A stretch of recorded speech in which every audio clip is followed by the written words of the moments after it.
The torrential rain hammered against the floor-to-ceiling windows of the grand hall, each drop a tiny fist beating against the glass, mirroring the violent storm gathering inside Jae-sun Park's chest. He stood frozen, his silhouette a stark, unyielding line of black against the stormy, gray cityscape beyond. His gaze was locked, not on the billion-dollar view, but on the delicate glint of gold at the base of his new maid's throat.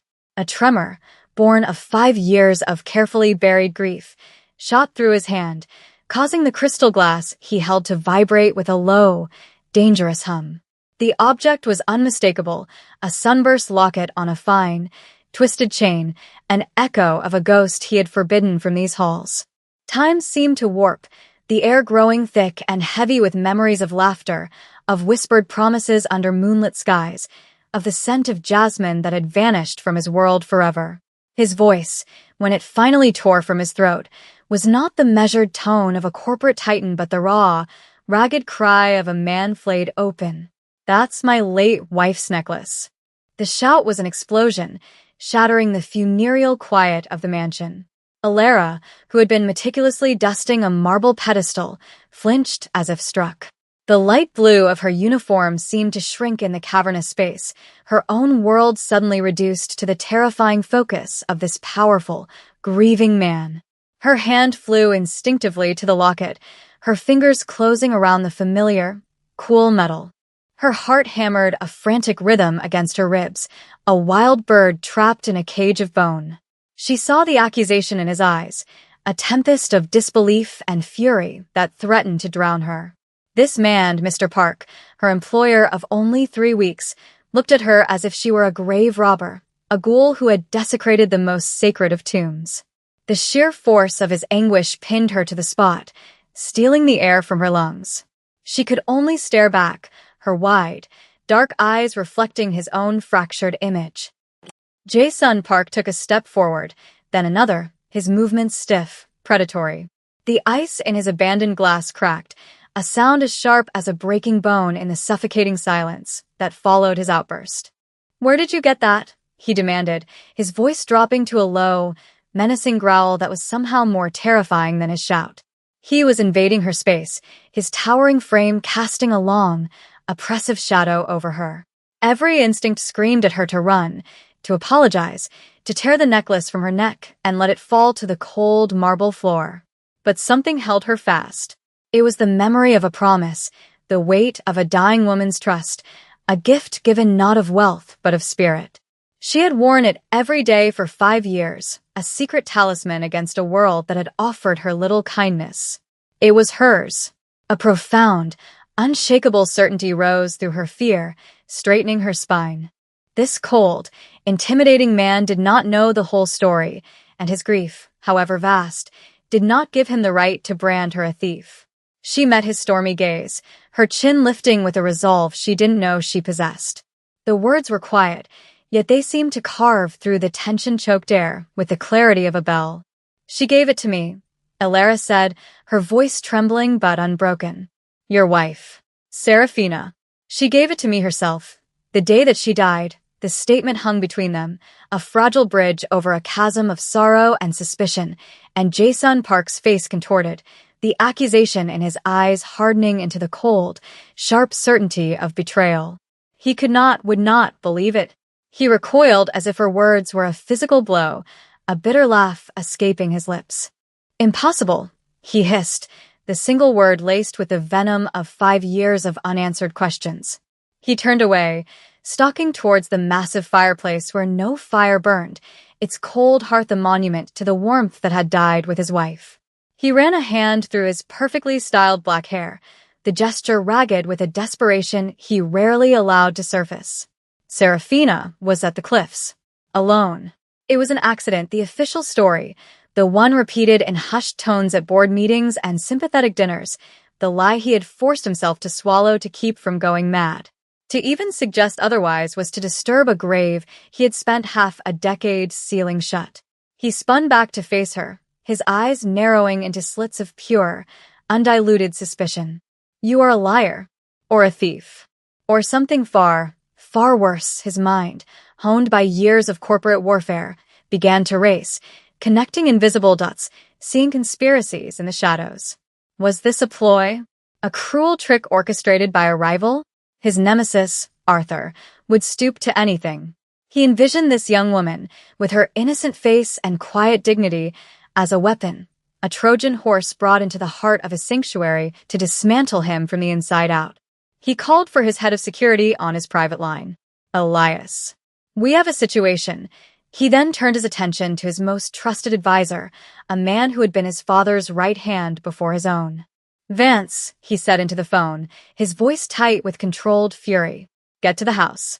Now he disconnected, the silence of the hall pressing in on him again, thick with the scent of rain and the ghost of jasmine. He looked at Alara, not as a woman, but as a puzzle he had to solve, a threat he had to neutralize. The necklace was no longer just a piece of jewelry. It was a key, and he feared, with a sudden, chilling certainty, that it unlocked a door he had long since bricked over. In the quiet solitude of her small, sparse room in the staff quarters, Alara sat on the edge of her bed, the locket now resting in her palm.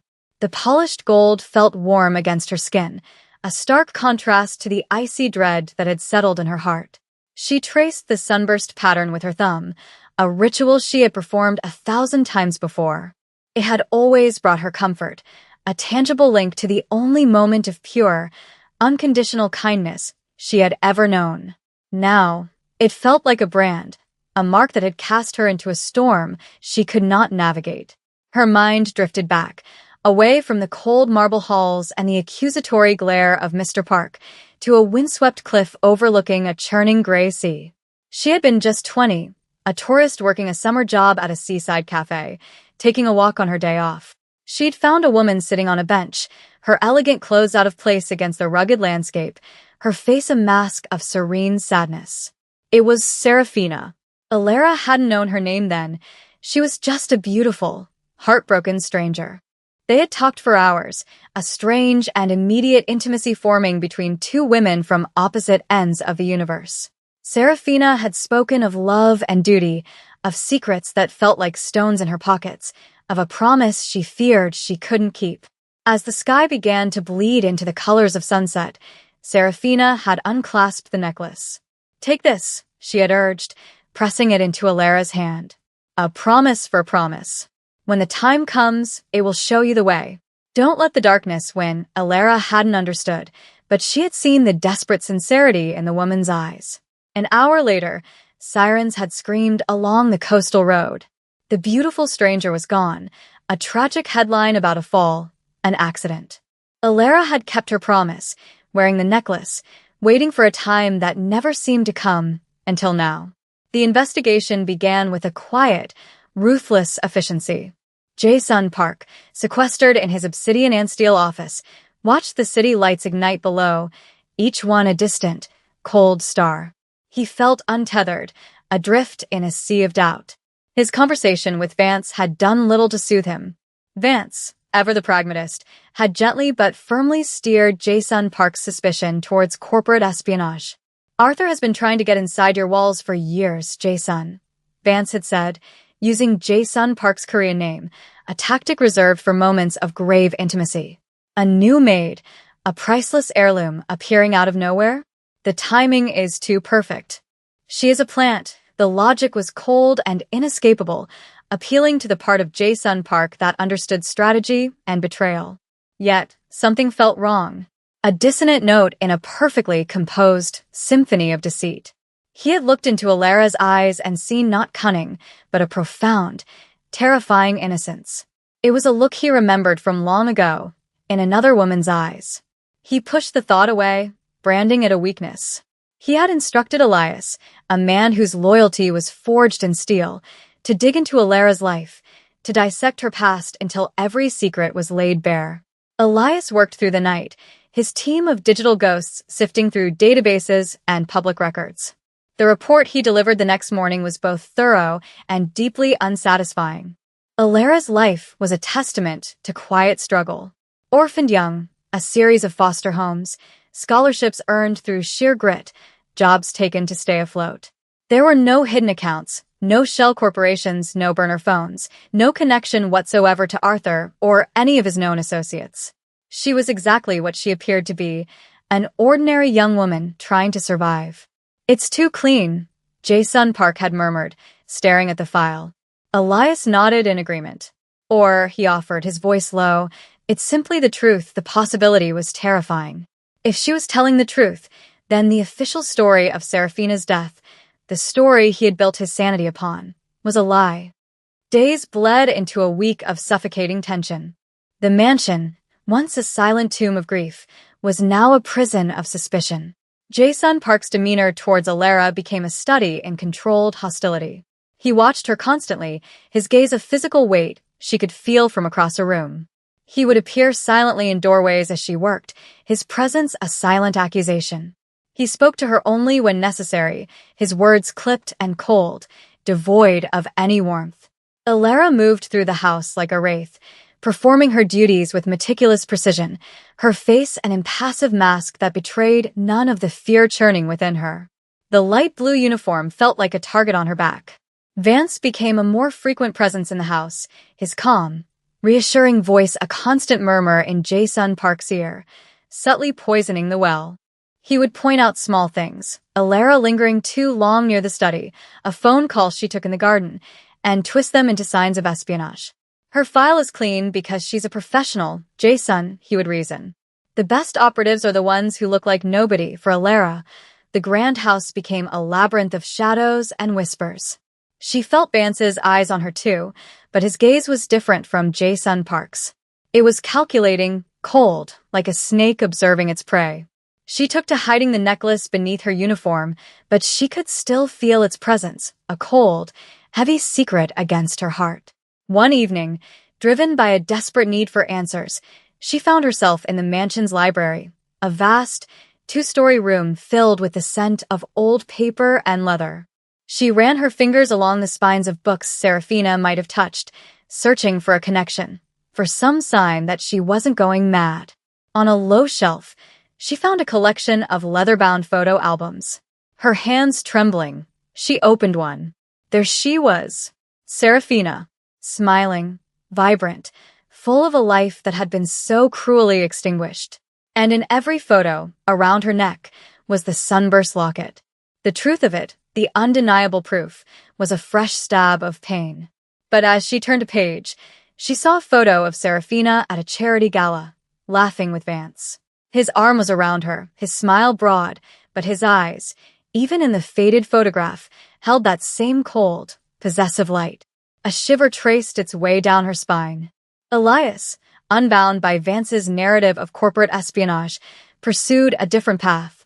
He was a man who trusted instinct over algorithm, and his gut told him the answer wasn't in a database. It was buried with the dead. He focused on the day of Serafina's death, pulling the original police reports, witness statements, and coroner's notes. Everything pointed to a tragic accident, a slip on loose gravel near the cliff's edge. But one detail snagged his attention. A groundskeeper at the nearby coastal park, Jedediah, had quit his job the very next day, citing a family emergency. He had then vanished, leaving no forwarding address.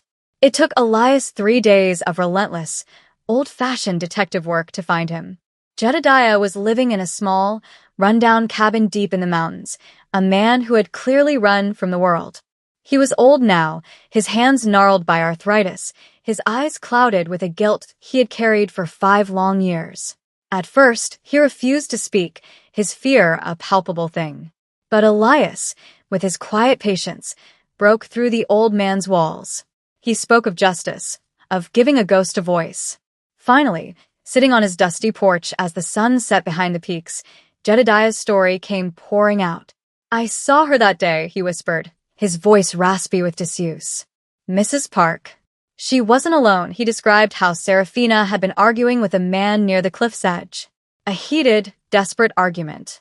He couldn't hear the words, only the tone.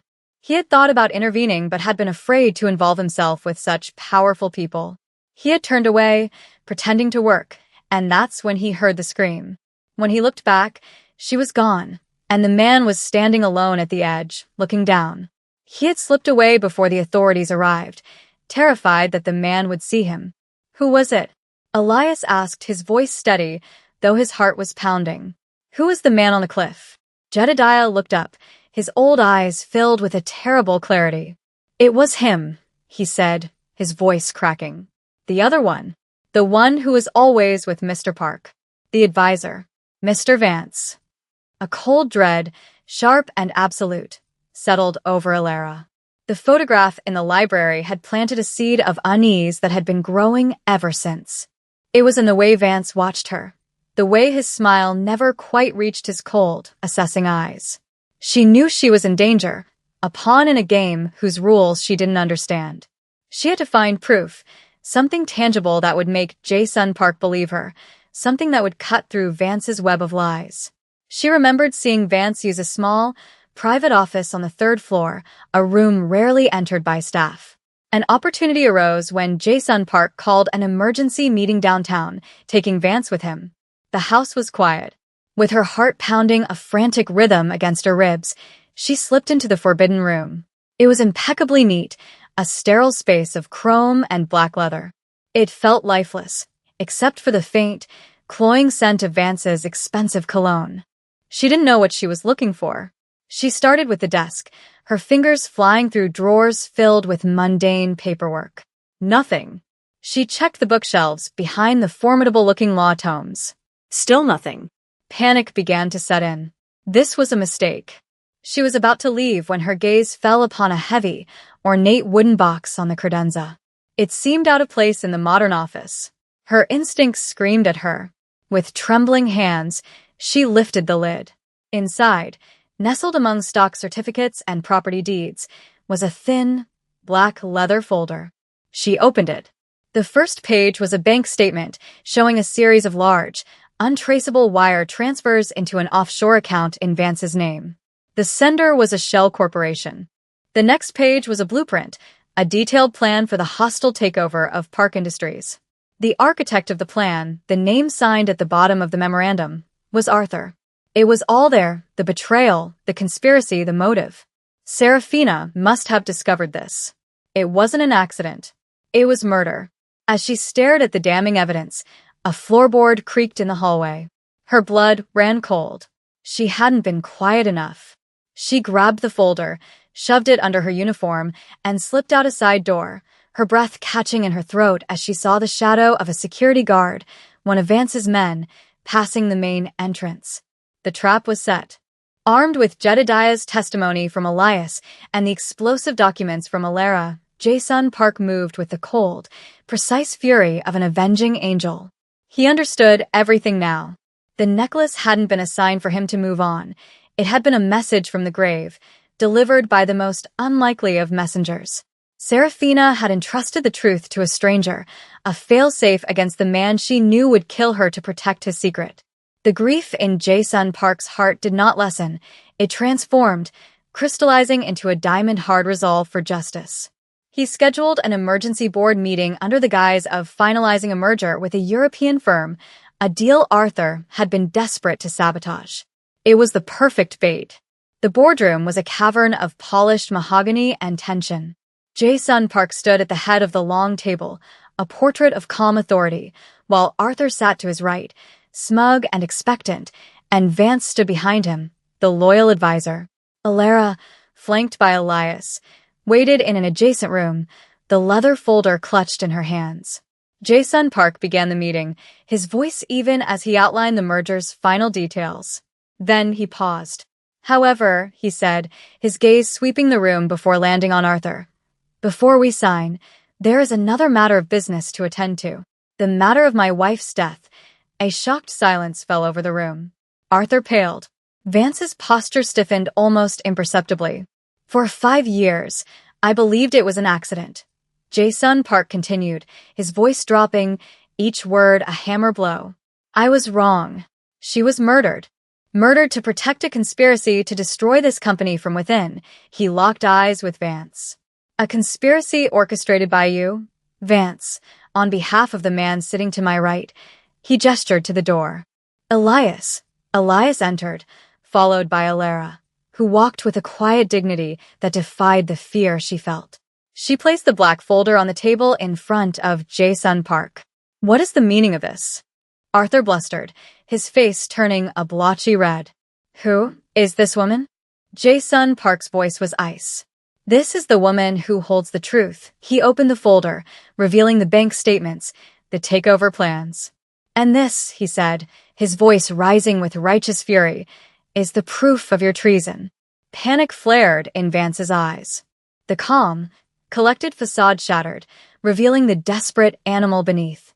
Before anyone could react, he lunged not at Jae-sun Park, but at Alara, pulling a small, silver pistol from the inside of his jacket. Nobody move, he snarled, grabbing her, pressing the cold barrel of the gun to her temple. The boardroom erupted into chaos.